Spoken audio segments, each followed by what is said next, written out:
Hello, everyone, and welcome to This Week in Naturals Baseball. I'm Benjamin Kelly. I had a great conversation with a tremendously bright person and a very good left-handed pitcher, J.C. Cloney. You'll want to hear that coming up shortly, but first let's take a look back on some history of Naturals Baseball. It was May 26, 2017, and one of the crazier games I can remember. Midland was in town to begin a 3-game series, and the Naturals were struggling, having dropped 8 of the last 9 games, including 7 in a row, entering that opener against the Rockhounds. Northwest Arkansas led 6-3 headed into the 7th inning when Midland erupted for a 7th spot to take a 10-6 lead. The Naturals retaliated in the last of the 8th inning with Jack Lopez at the plate. Here's the 2-2. Slow curveball, this one hammered deep out to left. Going back is Vertigan, he watches this one fly out of here. It's a 2-run home run for Jack Lopez this time. His second round tripper of the night. And all of a sudden, the Naturals find themselves down just 2 here in the bottom of the 8th inning. Second home run of the year for Jack made it a 10-8 Midland lead entering the 9th inning. Reliever Jake Newberry tiptoed around a leadoff double to keep Midland at bay and maintain the 2-run deficit in the 9th. The Naturals cut the deficit to 10-9 after Alfredo Escalera's bloop base hit, and 2 batters later with the bases loaded, Donnie DeWeese stepped to hit. Bases loaded, no outs. Here's the 2-2. Swung on and hit into right field. Marinko back on it, reaches up and falls behind him. DeWeese around first base. Diaz will score. Escalera scores from second, and the Naturals walk off a winner. A 2-run RBI double by Donnie DeWeese. He's mobbed in shallow center field, and the Naturals win this evening by a final of 11-10 over the Midland Rockhounds. What a wild, wild game this was. 11-10, that final score, snapping a 7-game losing skid. An interesting note about that DeWeese double, though, he hit it over Tyler Marinko's head, the right fielder for Midland. He was a college roommate with Donnie at the University of North Florida. Stay with us as my conversation with J.C. Cloney is up next on This Week in Naturals Baseball. J.C. Cloney's a 9th-round pick by Kansas City out of Arizona back in 2017. One note on that, he was the first player selected by Kansas City out of Arizona since 1989. The last guy was Kevin Long, now the hitting coach with the Washington Nationals. J.C. pitched last year in Northwest Arkansas, made his debut in May. And J.C., you had the honor of pitching that last game of the season in 2019. It was an hour and 53-minute ball game. And you went 7 innings of shutout baseball. And one of the more unique things about that game was the fact that they used the same bat. Did you know anything about that before you took the mound? No, I didn't even know that until probably about the 3rd or 4th inning. I heard whenever the first bat got broken, somebody in our dugout came up to me and was like, "Hey, why'd you break the bat?" And I was like, I don't know. Like, I was just trying to throw inside. And he's like, "Well, we've been using the same bat, right?" And I was like, I had no idea. If I would have known that, I kind of maybe would have done something different. But yeah, it was funny because going back and watching the video over again, you can see when our guys are done hitting, they throw the bat to their side. And I was like, oh, it's so funny to go back and watch that. I think that's kind of a minor league tradition. I know Wilmington did it a couple of years ago. You ever been part of a game like that where both teams use the same bat? I have not. Because my first full year, I was in Idaho for 5-6 weeks, and then I got moved up to Lexington, and we were in the championship game. So I don't know if the last game of the year being in the championship, you're gonna end up using somebody else's bat. So that being my first full season actually away at a club, I had no clue what was going on, and then I after the fact you kind of laugh about it, and it's a good memory. Well, control is a big part of your game, not just the strike zone, but the tempo of the ball game. And I remember when you came up, I interviewed you the next day and asked, you work so quick. What's the reason behind that? So I look at it 2 ways. The first way is it always keeps your defense on their toes. I mean, if you're constantly going, it doesn't give them time to kind of get on their heels and stuff. So for me, I do it for my defense because, I'm not going to blow a ball by anybody. So for me, I use my defense probably more than most people would. So if they're on their toes and they might get that extra inch or that extra foot, that's the difference between a hit, a run, or an out. So for me, that was always been my biggest thing is that. And then 2, I use it as it doesn't put me in position to overthink.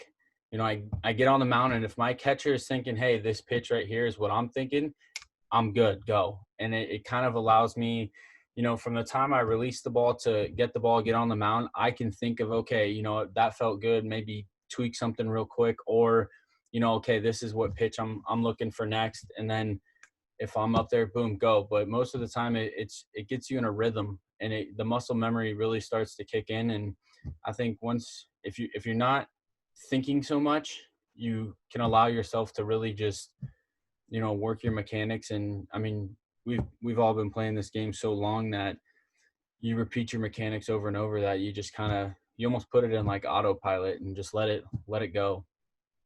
JC Cloney joining us on This Week in Naturals Baseball, Naturals left-handed pitcher. And you mentioned playing in that South Atlantic League Championship game. Game 4, it was your first full season, as you mentioned. You went 9-0 in 9 starts in Idaho, the rookie level. And then you went up to Lexington and you pitched the deciding game under Scott Thorman, who's slated to be the manager this year. So what was that conversation with Thor like? Did you have any idea that you would be called upon in that big spot?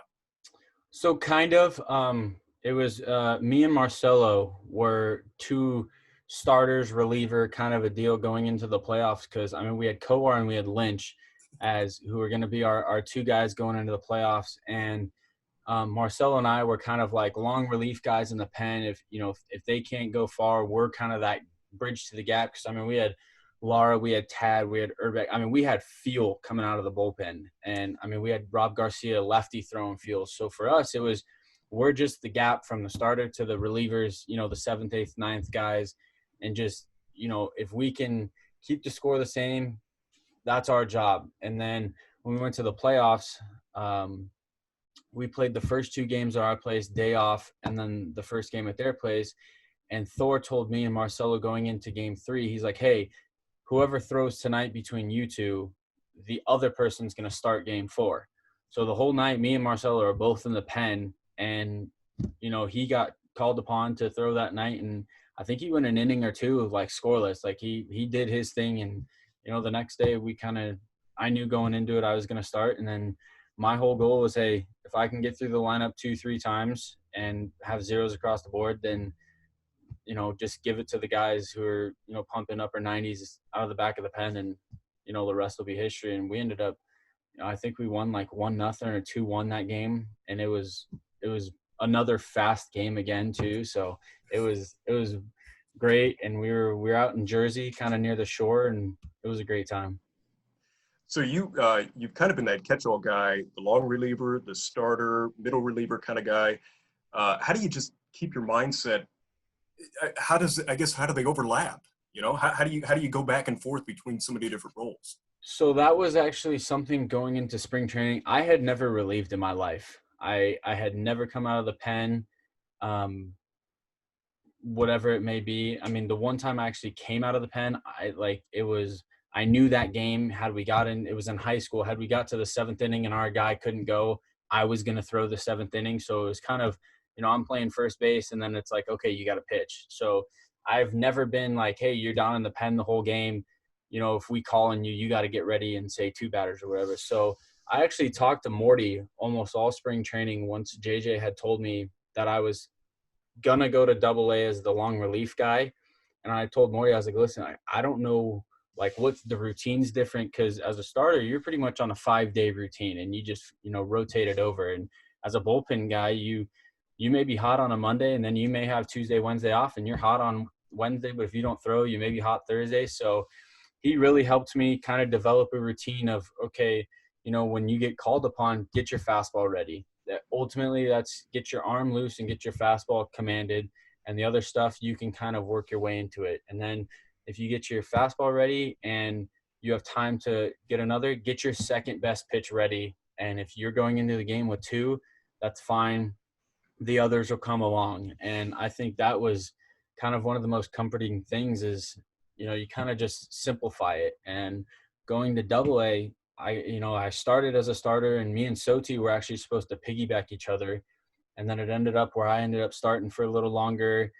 And then I did get thrown to the pen, and I felt comfortable knowing if I get called upon, I can, help the team out rather than, going into spring training, had I never talked to Morty, I don't know what would have happened. And, so I a lot of the comfort level definitely came from talking to him.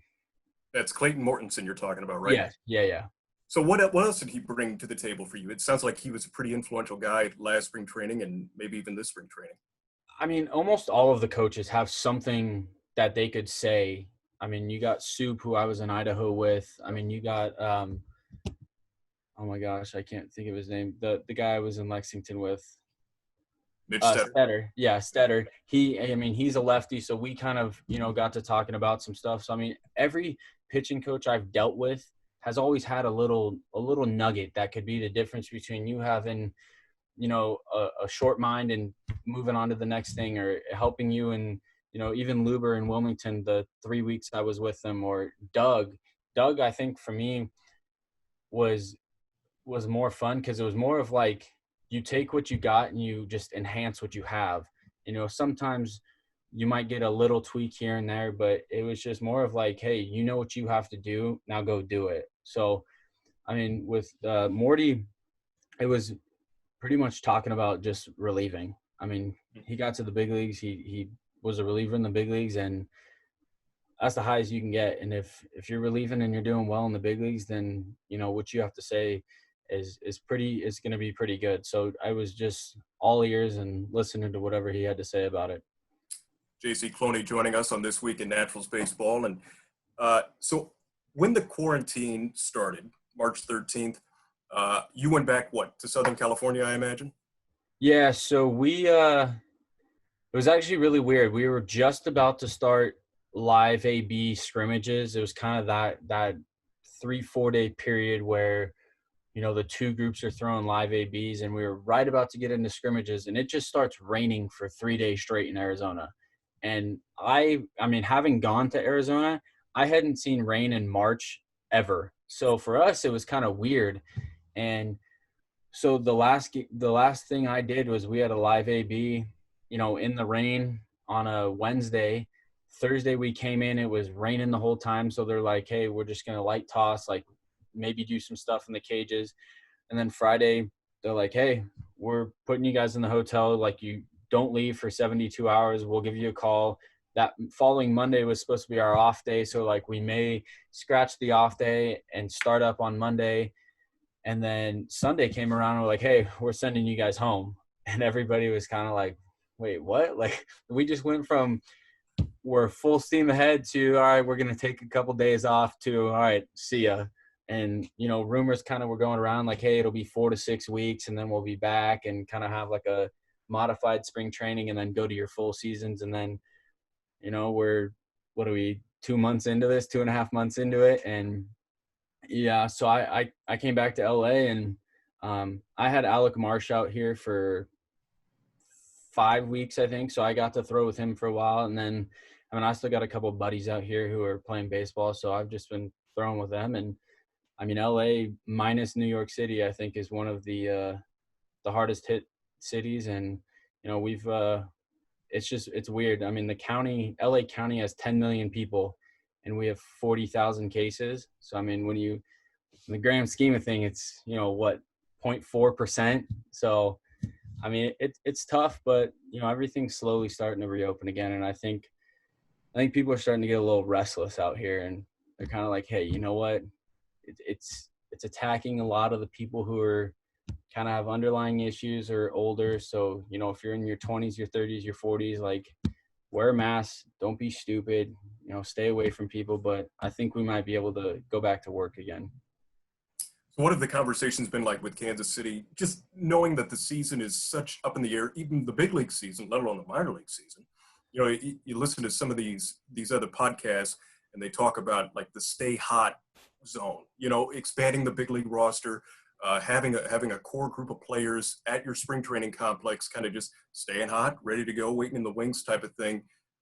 What did the Royals talk to you guys about, and with that potential? So I'd say for the past month and a half, JJ's been sending out kind of like weekly updates of, hey, this is kind of where we're at. I mean, for us, there's nothing really we can do until the big leagues or set in stone. So for us, we're kind of watching what they're doing. I mean, a lot of minor league, the revenue comes off fans, concessions and stuff. So it'd be tough for a minor league baseball team to operate. Whereas the big leagues, they have TV deals, they have online merchandise that they can do. So they have kind of a little more leeway when it comes to money. So for us, it's really tough. But I mean, he's been kind of giving us updates if, hey, this is kind of where we're at. This is what we're thinking. If we don't do this, we might do this. So we've been I'd say we have 2 or 3 meetings a week, whether you're talking to a pitching coach or you're JJ sending out, a Zoom kind of like a 5-6 minute, hey, this is where we're at type thing. Or, I mean, we've been having team meetings typically on Fridays. So, I mean, we've been real connected with, our front office and our staff and everything. And so I feel like we've never been in a situation where we weren't out of the loop. And, if the big leagues are like, hey, we're thinking of doing this. And then we have a meeting and we can ask JJ and he's like, well, that's not really what's going on. That's just being reported by so-and-so. So it's kind of nice to not see somebody tweet something and be like, oh, we might get baseball in a couple of weeks. And then JJ's like, hey, like, I don't know where they got that. So, kind of relax. So we've been real lucky. And, I talked to a couple of my buddies who are with other organizations and they're kind of like up in the air and they don't really know what to do. So I think the only real benefit is everybody's in the same boat right now. There's not really, nobody's getting an advantage over anybody. So it's tough, but, I think we'll all be good in the end. So what are you doing to stay sharp, not just physically, but mentally engaged in baseball? Are you watching some of these old baseball games on MLB Network or ESPN? Are you watching the Korean League? Yeah. So where I go throw, it's my old pitching coach from growing up, and his Trevor Bauer's dad actually like co-owns it with him. So I go there, and every time, I mean, he's got the Korean baseball on, he's got MLB Network. Like today, I think it's the rivalry series with the Yankees and Red Sox and all the best matchups. So, I mean, I was there this morning and, he's a big baseball guy. So he's got that everywhere. And yeah, I mean, it's reading, a lot of downtime, working out, running, been hiking a lot lately just to get out of the house and kind of get away from everything. And then, just doing your throwing. So, I mean, you try and get out as much as you can without putting you or your family at risk. And I mean, both my parents are kind of older, and so I've been real kind of hesitant to like do a lot of stuff just because I don't want to bring it home and get them sick. I don't think I'm really in any harm of getting sick. So it's just kind of getting out and trying to get some fresh air whenever you can. JC Cloney joining us here on This Week in Naturals Baseball. And you mentioned you're reading. You reading anything good? So do you know who Jocko Willing is? He was a former Navy SEAL. He's a big like leadership, kind of get your mind in a leadership kind of mentality. So he just came out with a new book like a month ago, and it's like 70, 80 pages, and it's a real short book, but I just finished that the other day. And then he has another book, Extreme Ownership, and I'm probably going to start that, I'd say this weekend, and kind of just reading some stuff just to kind of get the mind in a, like he does, leadership, kind of like focused mindset. And, just, I'm not much of a reader, so kind of doing, rather than sit on the couch and watch TV for 10 hours a day, try and, do something different. It seems to be just in the short time I've known you, you just seem to always look for something to make yourself just a better overall person overall. You and I have talked about studying for the LSAT and doing things like that.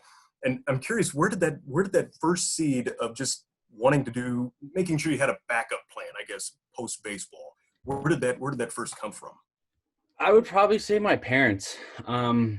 I've grown up, I've never really, I played 3 sports until I got to high school. Once I got to high school, it was, now you're looking to college. When you get to college, you're like, you need to graduate. And for me, I was always I wanted to be the first person in my family to graduate college. Both my parents had some college in them, and then my brother actually beat me by 4 months. But he's 9 years older, so in the grand scheme, I win. But he's got me, and it's always, I don't want to put everything into one basket. But I also don't want plan B to take away from plan A. So, I mean, like right now, baseball's plan A, but you can't really do anything with baseball. I can't go out and compete and show the front office head, I feel like I can compete at this level or whatever. So you kind of learn, okay, well, in the off season, if I'm not doing anything, I can work X amount doing this stuff, giving lessons and all this, but then I can put, the other 6 hours a day into studying. And then if baseball ever ends, which I hope I'm 40 and, I have a great retirement and don't have to do anything. But if say it ends, at 30, what am I going to do? Because I don't have enough money to retire. So, you take the LSAT and then it's like, okay, you go to law school and now you can become a lawyer. And I've always loved trying to be the best in whatever. So for me, it's like, okay, well, the best in baseball is the big leaguer, and then it's an all-star, and then it's being the quote unquote ace. And then it's like, okay, well, if baseball doesn't work out, what can you do? If you go into law enforcement, it's being SWAT, it's being the chief of police. It's trying to lead everybody and be, the tip of the spear type person. So for me, being a lawyer, okay, well, what type of law do you want to do? And then it's okay, you go to a firm and then you want to be a name partner and you want to, essentially run the firm. So I think it's challenging myself to always kind of raise the bar in a sense and never really think, oh, you know what? I played pro baseball. I accomplished something, I can be done and go do whatever. So I think it's always kind of been just more of a challenge to myself rather than here's, okay, I did this, I can settle now. I definitely understand that, and it's a great time to do all that studying because you got nothing else to do. But I'm curious, with the law side of things, do you find yourself a little bit more interested in these labor disputes that are going on in baseball right now, just from a legal perspective on the economics of the game and some of the hurdles that they need to overcome through that sense? And are you looking through kind of almost a pseudo legal prism as to how they're operating? Yeah, I think, just kind of, you almost kind of want to put your legal hat on without being, a lawyer and stuff. But even like if I watch the news and stuff, you hear, lawmakers doing this and this, and you're like, okay, well, is that even legal? Or, for instance, the shooting that happened in Arizona last night. And, first thing people, talk about is, okay, well, was the weapon legal? Well, if it's legal, yeah, what he did was heinous and should have never happened. Like, I'm not trying to say anything about that, but, you know, Arizona's an open carry state. They've decided that is what's best for them. So, people chime in and you're like, okay, well, in reality, even though they say he was carrying an assault rifle, which they don't technically have laws on, but if it's, an assault rifle that's banned by the federal government, that's different. But, but yeah, I think when it comes to baseball, you kind of you look at it and you're like, okay, well, like I understand, like Clayton Kershaw came out and he's like, yeah, we all want to play, but we want to do it safely. And Yep.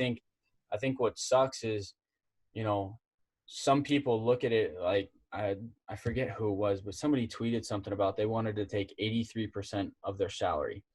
And some guys like, you guys are multimillionaires. What's 83% to you? And I was like, a lot of people don't understand. It's like you have clubhouse dues, you have dues to the MLBPA, you have taxes, and you're in the highest tax bracket. So you're taking 35% minimum. And now you want to take 83% off the top. Yeah. I was like, I was doing math. I was like, for somebody, MLB average salary was like $4 million.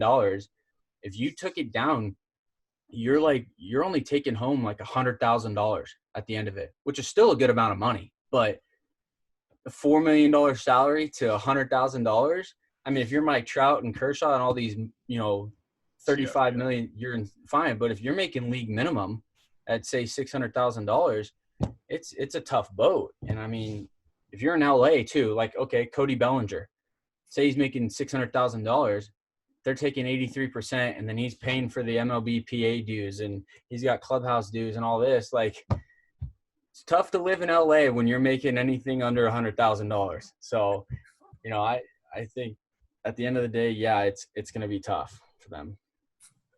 JC Cloney joining us here on This Week in Naturals Baseball. And JC, we'll get you out of here on this. What is one talent that you have learned you had or acquired or developed during this quarantine time? Ooh. I don't know if it's necessarily a talent, but I've learned that I really like to hike a lot more than I thought I did. I've gone on probably 4 or 5 hikes in the last 6 days with my buddy. And then I also learned that you can work out every part of your body in a room with 2 bands and a medicine ball. And I've been doing workouts in my room and, put in 30, 45 minutes a day. And, I feel like I've been in better muscular type shape doing stuff in my room than I have been going to the gym. So I don't know if that's necessarily a talent, but it's something that I found out that really two little bands and enough space to lay flat, you can do just enough stuff to keep your muscles in shape. He's JC Cloney. He joins us this week in Naturals Baseball. JC, as always, thanks for the time. Appreciate it. We'll talk to you soon. Thank you very much. That's JC joining us this week, and we'll be back next week with our next installment. Thanks for watching This Week in Naturals Baseball. I'm Benjamin Kelly.